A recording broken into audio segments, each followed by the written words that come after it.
So how exactly do you start mix and matching elements on the guitar to come up with your own creative solos and compositions?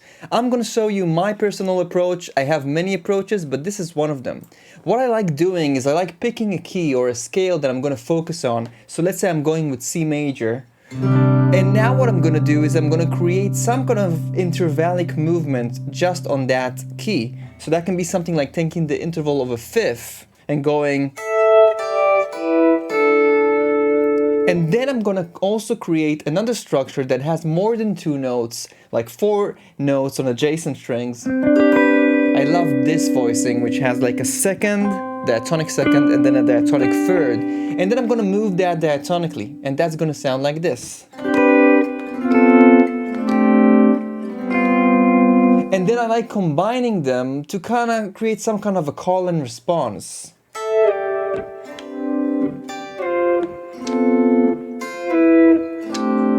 And that can be my A part or my vamp. In fact, I might even write that after the session and actually put that in my song.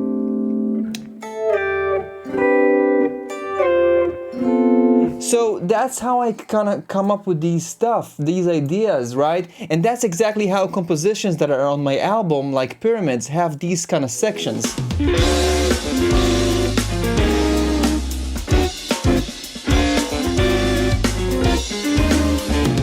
Have you noticed? This is also actually a diatonic movement with intervals.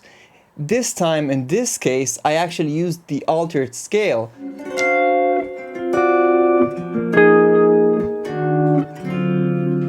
This is all diatonic to an altered scale, a de-altered scale. And I dive into these kind of materials which are more advanced in my website, wiseguitar.com. You can check out the link in the description of this video. But the diatonic mastery of the instrument is such a great way to start opening up your creativity in your compositions and your soloing. For example, many people ask me like, okay, if I learn that, can I only use that for comping or for... Well, no, you can actually arpeggiate that and that becomes a line. Like, check this out. If I take the C major idea I had and these voicings and I actually combine them on some kind of vamp, I can get pretty creative with that, so check it out. Let's just experiment with the diatonic fifths I showed you.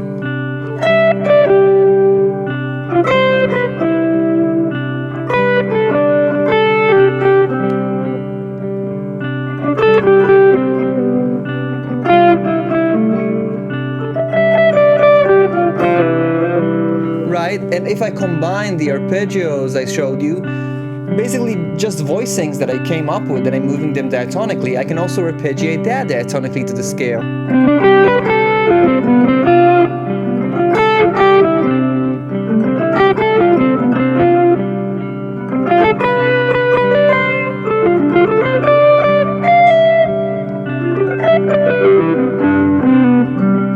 Combine the both.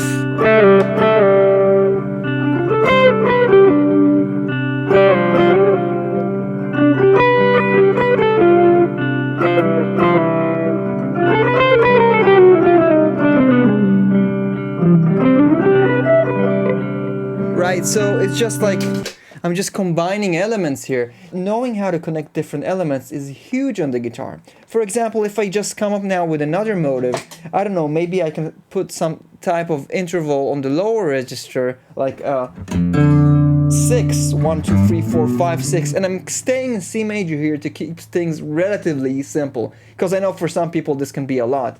But I'm taking the interval of a 6, and I'm just gonna experiment with moving it around, you know, maybe I'm gonna move it around like jumping and then coming back.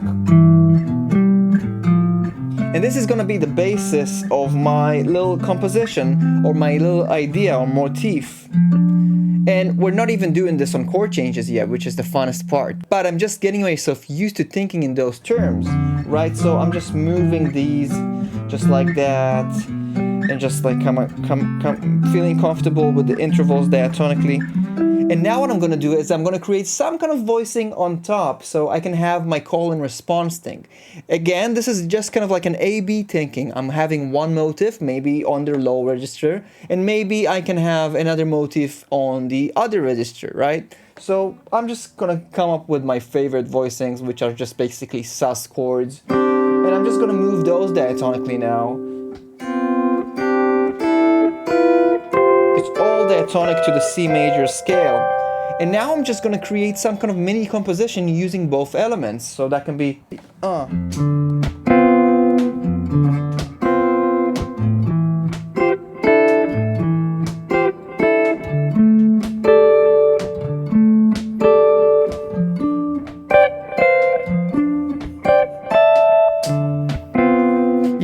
now I have this vamp here, and I can start creating melodies using the same concept. So maybe let's go back to our first motifs. Let's go with this. With this fifths here, right? With some distortion maybe to change the tone.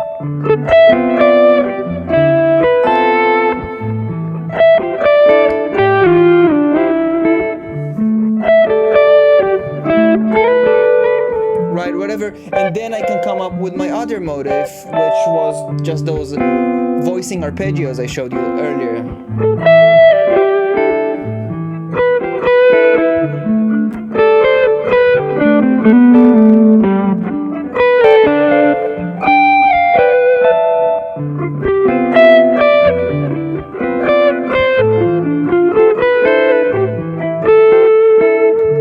What I want you to ask yourself is, what are you trying to get on the instrument? If you're trying to express yourself, if you're trying to keep up with all these creative ideas and even listen to your favorite players and actually understand what they're doing, where it's coming from, and where is all this magic coming from? It's coming from their understanding of how music works on the fretboard. Now, one of the biggest problems of many guitar players is not really having a system that guides them on how to control music on the guitar, because the guitar is a sophisticated instrument, visually, it's like having 6 pianos. And it doesn't seem like there's a very step-by-step way out there to actually master this instrument so you can have a pianistic-like intelligence on the instrument. And honestly, I understand. I had to pick up information from all kinds of random sources along the line to try and actually accomplish understanding on the instrument, because all I wanted to do is express myself freely through my compositions and through my improvisations. And that's exactly why I created the Ultimate Fretboard Mastery Program on my website, wiseguitar.com, where you can master all the fundamentals from the foundations of triads, arpeggios, and voice leading, apply them on different chord progressions, and we go very deep from the foundations all the way to the more core element stuff, from scales, the scale alchemy of the fretboard, to the jazz essentials, and all the way to the melodic minor, bebop, and more advanced stuff. I even dive into standards, jazz standards, and even dive into transcriptions, where I show you how to connect all of the dots together. It's one thing to study the elements, but it's another thing to have someone who, while you're studying all the elements, also shows you how to connect all the dots together and find your own creative voice with them. Anyway, thanks so much for tuning in. I'll see you in the next video.